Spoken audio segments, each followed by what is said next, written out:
As a monk, practicing samatha or deep samadhi states where the mind is crystal clear and silent and wide awake was very powerful and very helpful to me.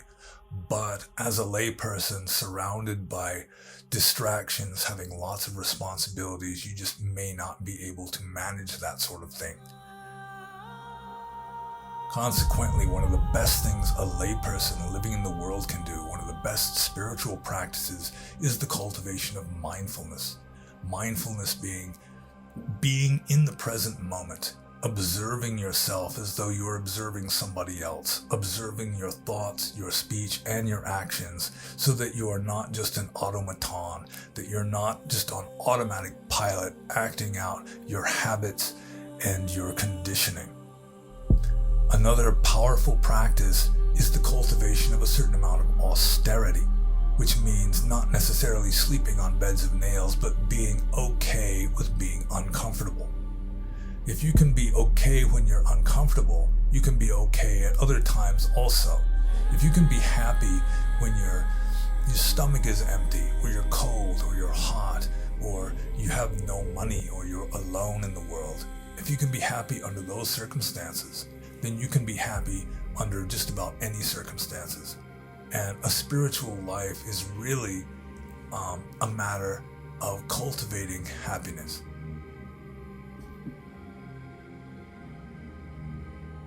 When it comes to effective spiritual practice, there's really 3 different practices that I do that I think work the best. The first 2 are just regular Goenka Vipassana style techniques, focusing on the breath, making sure that your mind can be focused for periods of time. And the second one is the body scanning, getting into sensations and really kind of realizing that the mind is not just in your head, but it's stored throughout your body. And that if we are able to observe without reacting to the different sensations throughout the body, then we can start to unravel a lot of the conditioning.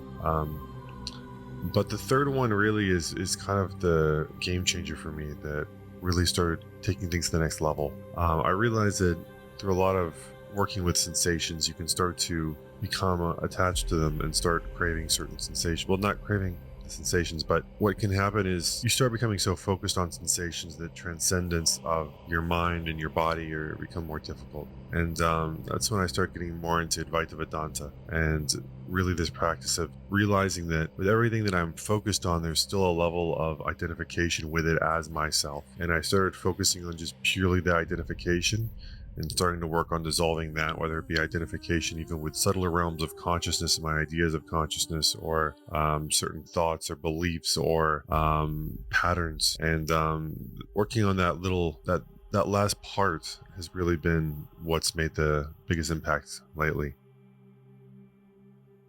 What works for me as a spiritual practice is Hatha Yoga. And by Hatha Yoga, I'm referring to body poses or asanas that are done in a certain sequence with emphasis on the breath and on awareness. Now, Hatha Yoga is becoming quite popular in the West these days, but I feel that not everybody practices it how it should be practiced. I feel that Hatha Yoga is more of a psychological practice than a physical one, where the emphasis should be on the mental focus and the use of the body as an object of meditation. If it's confined to a sequence of postures alone, then I don't feel that it's any better than other forms of physical exercise. It's really the state of mind and awareness that you cultivate during the practice that makes it quote unquote spiritual. And the reason why I like Hatha Yoga is that I often find it difficult to meditate, to sit down and to detach from my thoughts and really cultivate that sense of awareness. So due to the physical component of Hatha Yoga, such as the movement and stretching of the limbs and the deep breathing,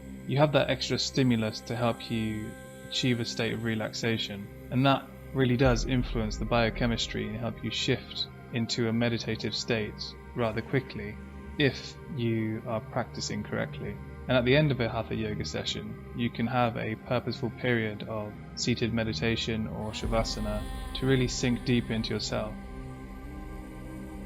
The best spiritual practice for me is the Goenka style of Vipassana because it focuses on the body, and for an intellectual like myself, often lost in the mind, the body provides a great counterpoint. It's very grounding. When you practice this kind of Vipassana, you realize that the body stores every impression you ever had throughout your whole life because you have all sorts of memories from long ago while scanning the body. Our blind reactions to these impressions create our biases and our karma. The meditation practice digs these out and transforms them through the power of equanimity. Then it becomes possible to see things objectively. The name Vipassana means seeing things as they are, and it lives up to its name, in my opinion.